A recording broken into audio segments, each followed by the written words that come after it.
আজ সোমবার বেলা 2:30টায় বঙ্গভবন থেকে একটি সামরিক হেলিকপ্টার শেখ হাসিনাকে নিয়ে যাত্রা করে। এ সময় তার সঙ্গে তার ছোট বোন শেখ রেহানাও ছিলেন।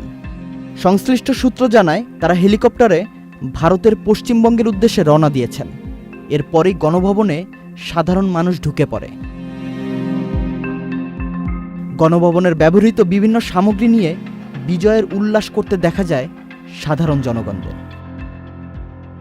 সেনাবাহিনীর প্রধান জেনারেল ওয়াকারুজ্জামান বলেন, রাজনৈতিক ক্রান্তিকাল চলছে। একটি অন্তর্বর্তী সরকার গঠন করা হবে, সব হত্যার বিচার হবে। সেনাবাহিনীর উপর আস্থা রাখেন, দেশে শান্তি শৃঙ্খলা বজায় রাখেন, একসাথে কাজ করি, দয়া করে সাহায্য করেন। মারামারি সংঘাত করে আর কিছু পাবো না, সংঘাত থেকে বিরত হন। সবাই মিলে সুন্দর দেশ গড়েছি। বিভিন্ন রাজনৈতিক দলের নেতা ও বিশিষ্ট ব্যক্তিদের সঙ্গে সেনা সদর দপ্তরে এক বৈঠক হয়েছে। সেনাবাহিনীর প্রধানের সঙ্গে বৈঠকে বিএনপি, জামায়াত, জাতীয় পার্টি ও সুশীল সমাজ উপস্থিত ছিলেন। ঢাকা বিশ্ববিদ্যালয়ের আইন বিভাগের অধ্যাপক আসিফ নজরুলও ডাক পান।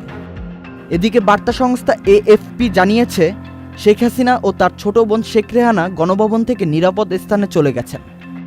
শেখ হাসিনা যাওয়ার আগে একটি ভাষণ রেকর্ড করে যেতে চেয়েছিলেন, তিনি সে সুযোগ পাননি।